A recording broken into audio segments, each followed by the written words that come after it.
Hello, all, and thank you for tuning in to The You in Youth by Sohail Dalat.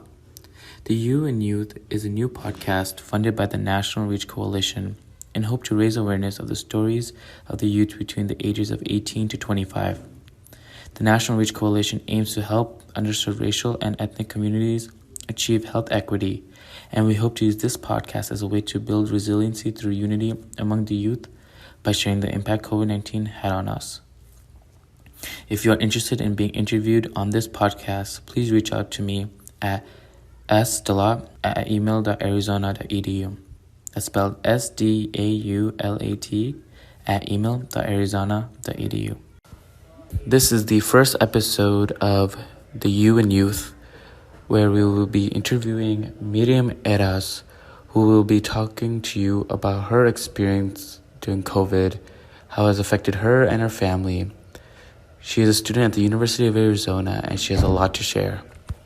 So Miriam, can you please tell me a little bit about yourself, who you are, and kind of what your life was a little bit before the pandemic and how it kind of changed after the pandemic hit? Of course. So my name is Miriam, as Sohail mentioned. I am going to be an incoming junior at the University of Arizona. I am majoring in neuroscience and in management information systems. When the pandemic hit, I was in the middle of my second semester at the University of Arizona. I had experienced at least one semester of what my college life should have been like for the most part. And then after spring break, we were told that the university was closing. Before the university closed, everything was really easy to manage in regards to social life. I feel like I was able to make friends, even though I'm not from town. I was able to basically establish myself within this new community and feel welcomed in this campus.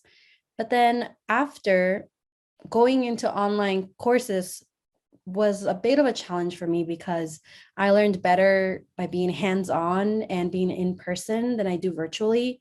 I feel like a lot of us lost our focus, lost our motivation, and lost our purpose for the most part. When we did get to come back to campus in the fall for my sophomore year, the classes were still online. So that was still hard for me to adjust to learning online, but I was still able to see some of my friends. Luckily that I had made my first year. However, I worked on campus and I saw a lot of first year students that were not able to make friends and felt lonely. And I felt there's a rise in depression and anxiety. And a lot of people decided to go home with most of the time. So the campus felt empty because a lot of students weren't here. And a lot of students that couldn't establish themselves or feel part of a community would go home instead.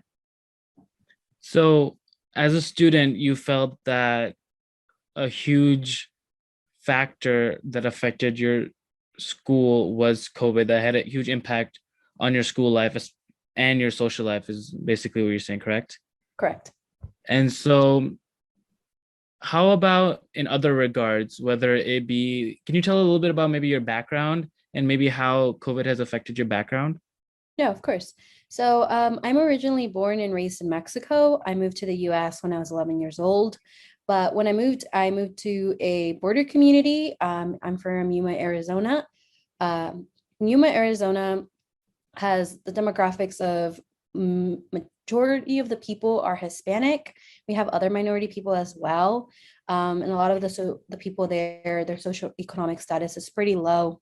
In the middle of the pandemic, the facts were that Yuma was one of the top cities in the country with a lot of COVID cases. I felt it was hard for people to be educated on the COVID virus and the precautions that we should have taken. I felt like Tucson was a little more prepared or had the resources to warn the citizens because Tucson has the university and the university, reaches out to the community and like lets them know about everything. As in Yuma, most people did not believe in COVID or were not educated enough for it, or just didn't have the resources to be able to, avert those crises.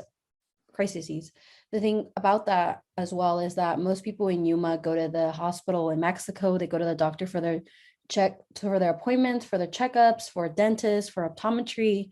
So I felt like it would have been harder for someone that uh, was was sick with COVID to go to get emergency help in Yuma because they thought that instead they had to go to Mexico, and Mexico didn't have the resources for that. So I felt that a lot of people felt the COVID virus heavier in Yuma and in other border regions because there was a lack of resources to be able to help these people. And sometimes they don't want the help because they think it's going to be very expensive, which it is. The healthcare on this side of the border is a lot more expensive and it's inaccessible to people with low income and little to no resources. So you're saying that as you get closer to the border, the resources are much more limited and there's a lot harder to access the healthcare. Can you talk a little bit more about that, if you don't mind? Tell me a little bit more about what resources were there and what challenges arose and what could have, what could be brought, what resources could be brought to your community to help that, to not have those challenges. Yeah, for the first part, I'd like to give you some background about the schools in Yuma.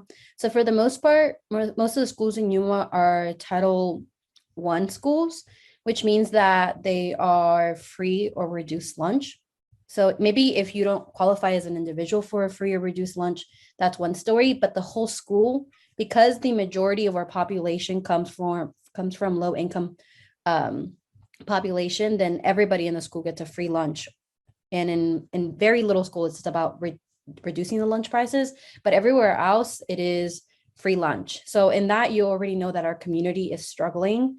And it's not most that the resources are not there. There is a big hospital there and it has many branches. The problem is that people don't have enough money. They cannot afford healthcare because healthcare prices are way too high for the wage that they're making. They're not getting paid enough. Their minimum wage jobs cannot sustain a life where they can feed their children, they can pay for their rent and other bills, as well as healthcare. So most people go without healthcare and instead decide to cross the border and go to Mexico to get healthcare or anything else that they need. So that's the main thing. I would say that um, it's a systemic issue more than, oh, we don't have resources. It's that a lot of people in high school, I don't know, people are like, wow, you made it through high school and that's the biggest expectation people have of you. Now, like, hey, are you going to go to college? And I think it's a little sad to see that not a lot of us are able to see beyond our community college. Most people, I want to say that I graduated with over 500 other students, and maybe 8 of us came here to the University of Arizona, maybe 30 to Arizona State University, and maybe 5 to Northern Arizona University. So that is less than 50 people out of more than 500 that made it out of the city. And I feel like that is something that I've always thought about, that it's not only that we're not encouraged as much as that we're not giving the education for it. I didn't feel as prepared as everyone else when I showed up here, even though I was taught to be one of the smartest people at my school. I come here and I feel like I'm very behind everybody else.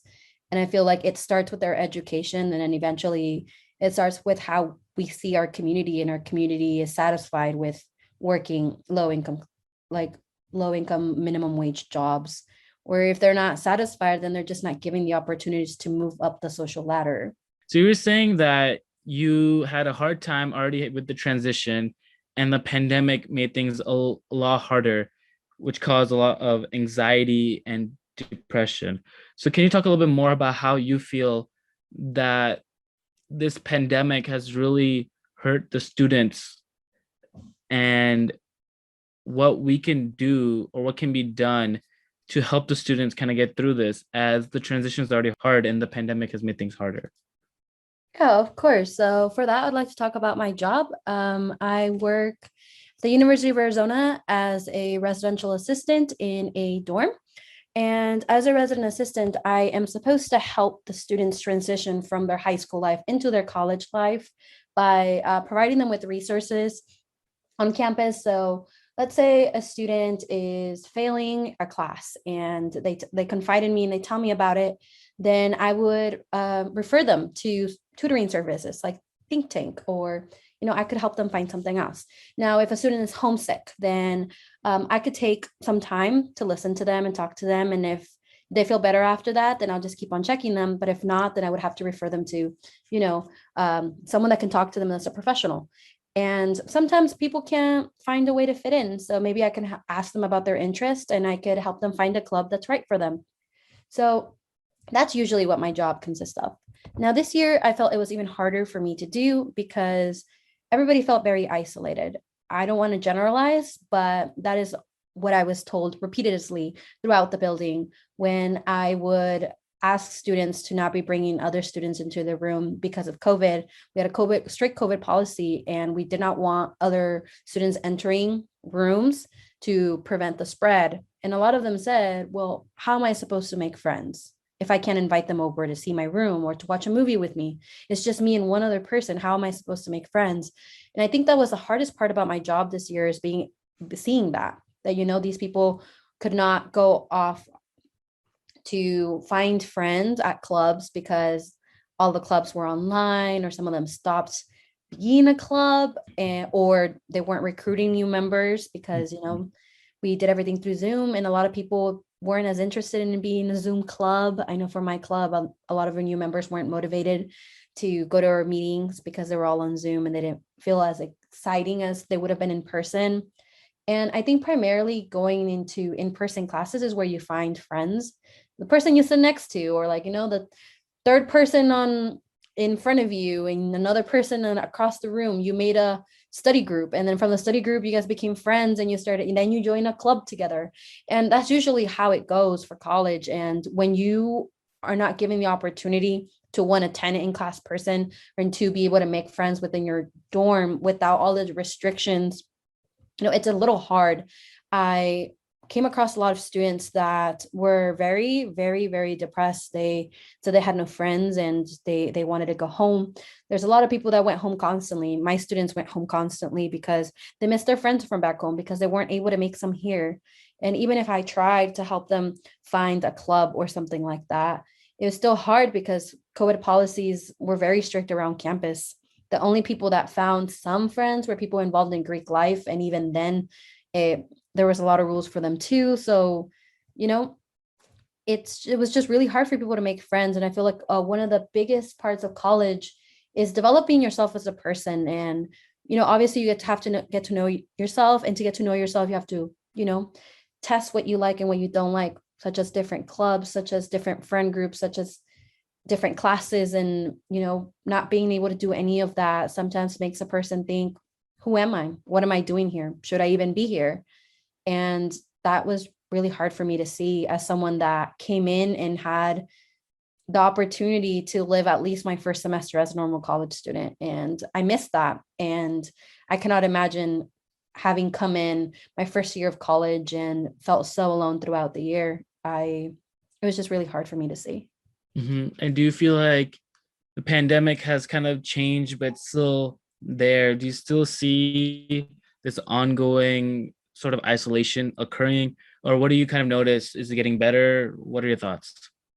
Well, right now we're in summer session, but towards the end, I felt like a lot of people were making a little bit more friends, but most people were just excited to go home and they're excited to come back. So one of the things I did as a resident assistant, I would check up on my residents and do regular chats. On my last chat, when I asked them what they were most excited for the next upcoming semester, was that they were excited to be in in-person classes. They're like, yeah, I don't really like going to class in general, but just because it's in person, I'm excited to be in class for once. I'm excited to be at school for once because it means I will have friends. And I'm excited for clubs to meet in person. And I'm excited for my new dance class in the fall because I will be able to do it in person and I'll be able to make friends there and it will be so much fun. And to see that everybody basically said the same thing, they're just excited for the fall semester because the fall semester will be mostly online. It tells me that these people have had enough. They've been isolated for way too long. And it also tells me that maybe their expectations are a bit high. And, it's still going to be a hard transition from online to in person now because they have not experienced having to run to class in 10 minutes in the heat and they have not experienced having to catch the teacher before he leaves office hours, and they have not experienced having to go to tutoring sessions in person right after class instead of just pressing a button and logging into the next session. I feel like it's going to be a big physical transition, but it will still be a positive one, especially for mental health. I feel social life is very, very necessary for mental health. The most definitely. And I do feel that even in myself, not being able to surround myself with my friends did cause a lot of hardships throughout the year. So do you, as a RA, you were able to see that pretty often. Now, from your perspective, what do you see as potential solutions towards that?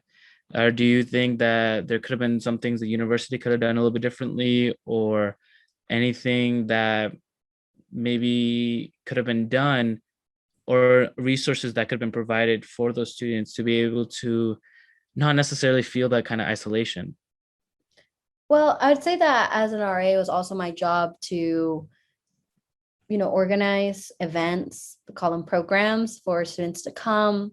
Though a lot of people thought it was lame, so they wouldn't come. So that one was really hard because I would spend maybe a week or two planning things, and like maybe one or two people would show up, and I'm like, I went to the store and I bought all of this and I was so excited, and I make all these posters for them to come. But I feel like they would only want to come if they had already made friends. Most of these, we were making these so people could come and make friends.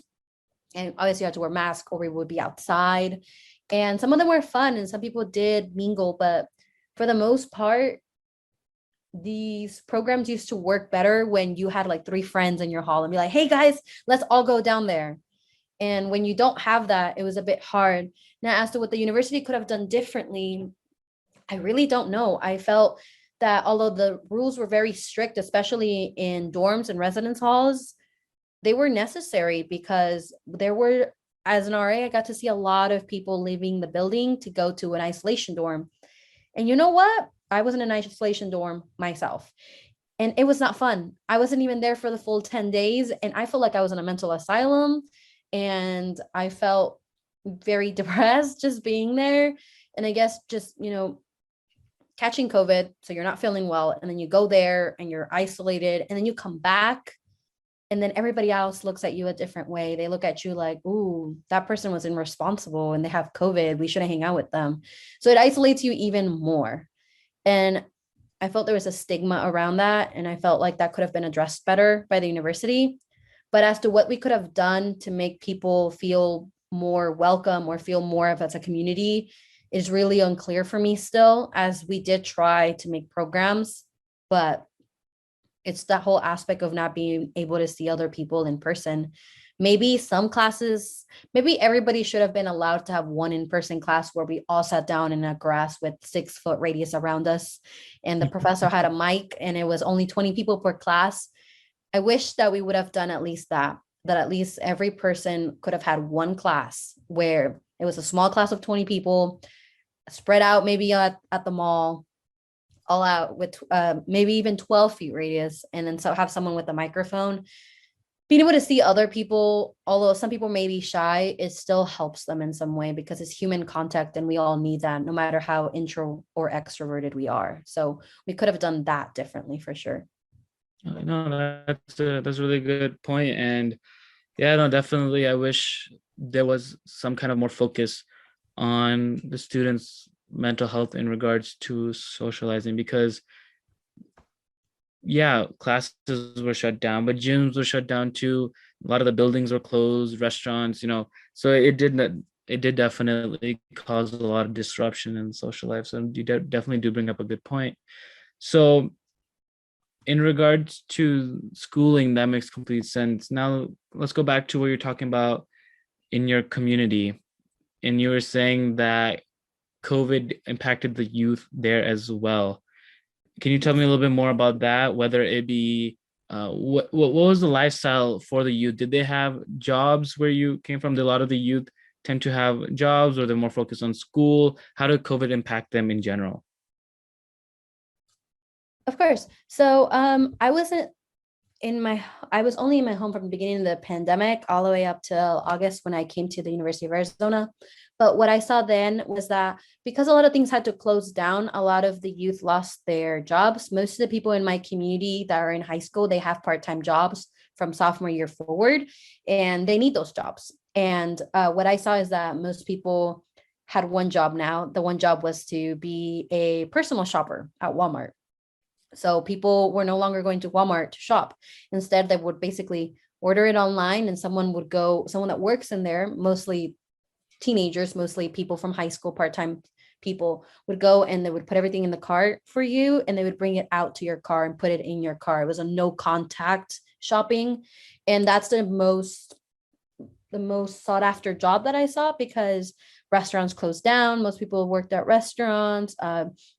Some people worked for like city sports, so like Parks and Rec. Sometimes they have like little leagues, and so the referees and the coaches and everyone else that worked for Parks and Rec, there was no more sports. There was a lot of things that were shut down, and therefore, like, some of the only jobs that were there were to deliver things, deliver food, like Grubhub and DoorDash and all that, or work inside the store and pack groceries. I felt like everybody wanted a job, but not everybody could get one. And not only that, but a lot of people were very fearful of this virus, and a lot of them stayed home and they weren't able to work, or they lost their job and couldn't get another one. So I feel like a lot of them were deciding to work many, many, many hours if that's the option they had, or they weren't working at all. As it turns out, to academics, I know that a lot of people that I graduated with and other people that I know in my community decided to withdraw from the semester and skip semesters. So I know that a couple of people decided to stop going until in-person classes return, and that is still their plan. That if in the fall they're still online, they do not wish to go back to school because it is really hard for them to learn. So a lot of them are just working their part-time jobs as much as they can. They sometimes have more than one. And I feel like this pandemic has made them focus more on monetary issues more than in their education, because education was hard as it was for them and for me. But it's even harder when you have to learn online. So they're prioritizing other things. Definitely, definitely. And so just to kind of clarify, so the 2 points that you primarily brought up were, one, that jobs, even for the youth, were very important because they needed to provide for their family, and that income was really important, correct? Yes.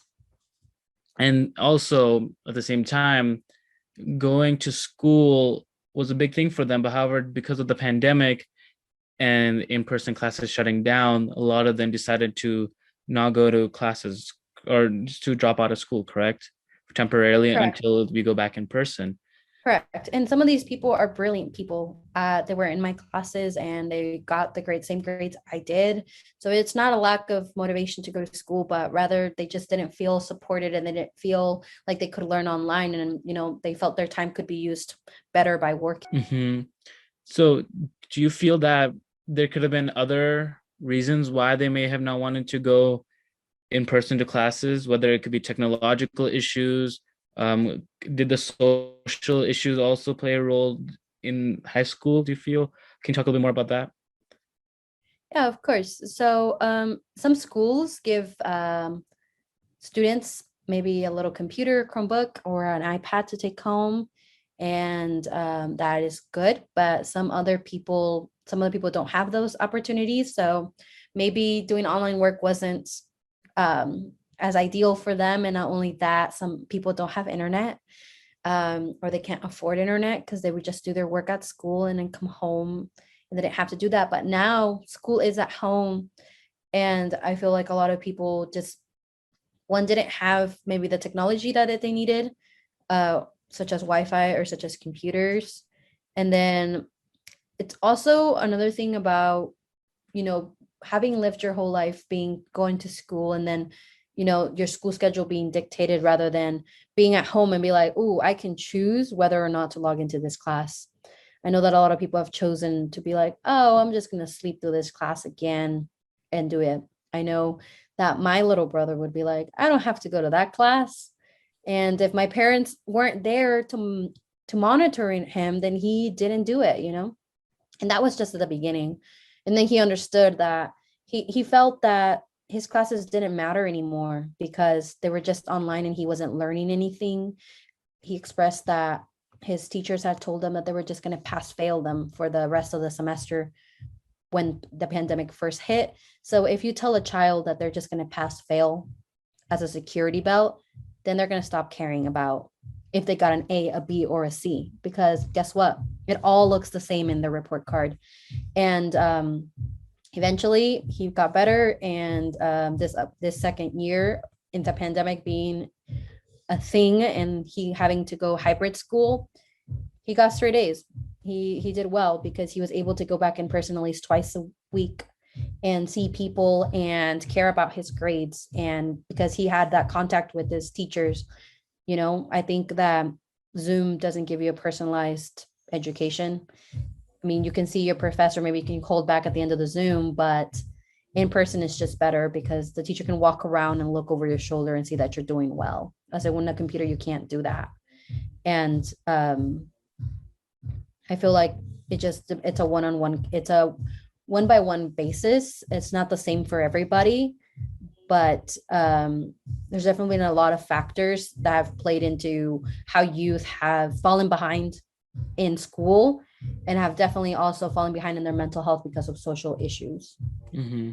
So you genuinely feel that shift, as you were saying in your brother's story, from, you know, not valuing education as much to getting straight A's, was having even that small bit of connection with his teachers and the hybrid change in those classes, right? Yes. When the pandemic first hit and I went home and he was just like, I don't need to go to class, I kind of felt like, wow, maybe I don't need to go to class. I feel like that's a contagious thought to have, you know, especially here in university when you're like, oh, this lectures are recorded, you know, I'll just view it later. And I feel like the I'll do it later mentality just really sets us back rather than being in person. And it forces us to pay attention because it's not recorded, and it forces us to know how to do everything because you know what? We don't have Google search in class sometimes. Not every professor lets you have technology, and it's the reality. It's a very different, it's very dividing system of education between online and in person, especially when you are used to in person your whole life. Yeah, definitely. I could even see myself getting a little bit behind because classes, a lot of them were recorded, or there was in some ways a lot more flexibility, and really that motivation kind of took a hit, especially with not having that direct connection with the teacher. I do also see it within myself and many others that having the connection with the teacher does really help, and it's very lacking over Zoom. So thank you so much for all of that. We're gonna wrap up soon, but before we end, I did want to get your thoughts on the COVID vaccine.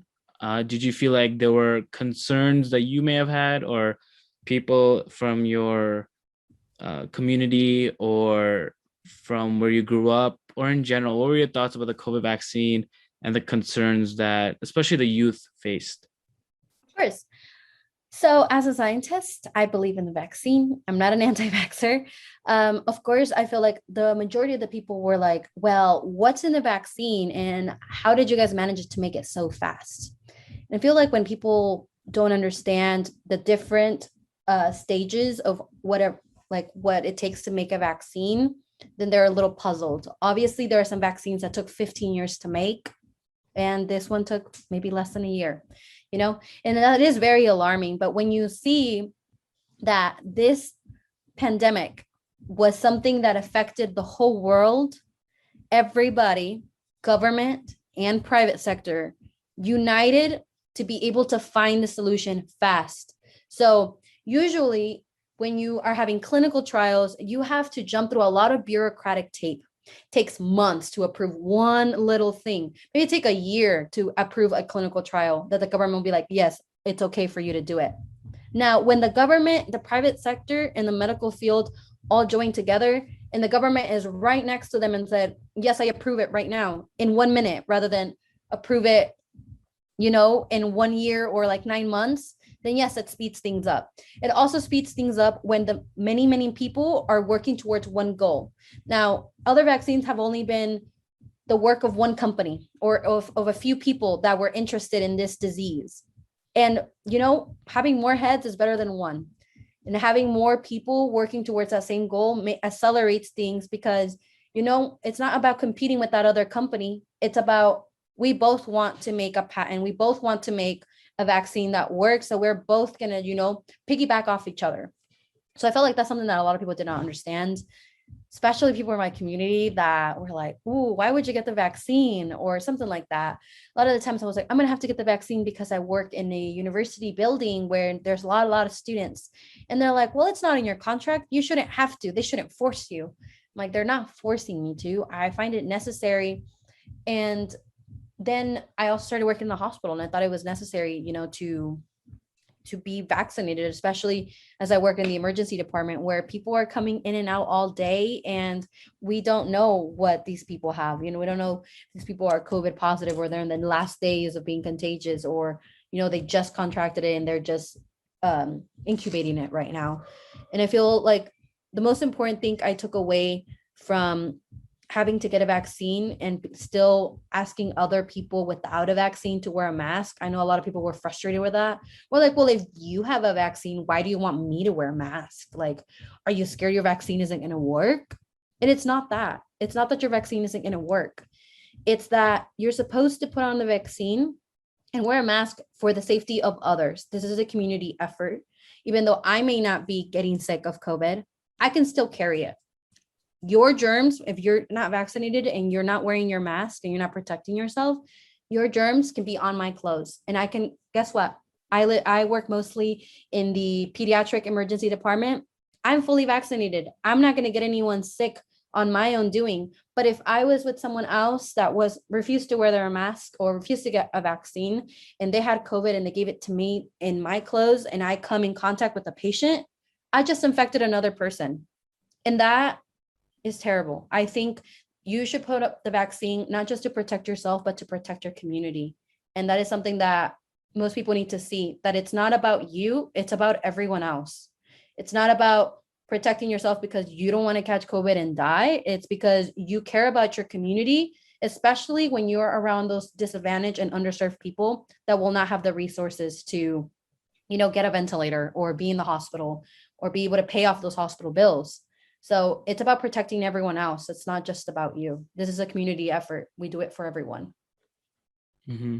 So do you feel that, so the first part you kind of were talking about was that a lot of the concerns were how quickly it was made and what was made in it. So you feel that if that was addressed along with kind of what the vaccine does, do you feel that that would have been a lot more helpful? Because I know right now, there are people who are trying to spread the word and educate the community more on what it's being used for, but there may be some limitations on aspects that could have maybe not been explicitly said. So do you think that if those were informed more about those topics, or maybe were there maybe some others that maybe you think that could have been more talked about?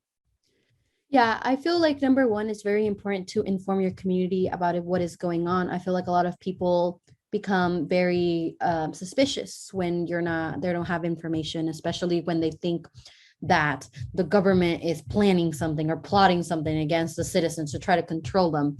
So when radical people put that in the minds of the millions and millions of Americans that, believe everything they see on the internet, it's kind of hard to get back from that. You have to right away be like, we're making this vaccine, and it's not just like we're making this vaccine and like, look at all the other people that are working with us. It's not just Moderna, it's not just Pfizer. It's like, wow, the government approved of us doing this and we're doing it faster because they're helping us and because these other people are helping us. And I feel like they should have been a little more transparent about it. Because if people knew that many, many companies and many, many different sectors of government were working together to speed up the process, then they would have understood better rather than, oh, it's just Moderna. They're the geniuses. They made this, I feel like a lot of people would have been less suspicious about it. And not only that, You have to take into account that there are some people that no matter what, how much information you give them, they will not believe you and they will still put out their own beliefs out there. So there are some people that were like, well, I don't even know what's in the vaccine or how the vaccine was made or how fast it was made. And I tried to educate them in the most unbiased manner that I could, in the most scientific possible way that I could find, with facts, statistics, and showing them videos, different things. They didn't want to listen. They're like, I don't want to hear that. That's a bunch of crap. Excuse my language. But they're like, I don't want to hear that. I don't want to hear that. So if you don't want to hear it, why do you say, I don't know anything about it? You don't know anything about it because you don't want to hear about it. You know? Some people are just hard to get to. But other people, I feel like information should have been more widespread. Government should have been more transparent from the beginning so that people could have understood how big this pandemic was. Because I feel like that's the thing that this tells us the most. This vaccine was made so fast because of how big of a problem COVID was. COVID was such a huge problem that people that usually don't work together decided to work together.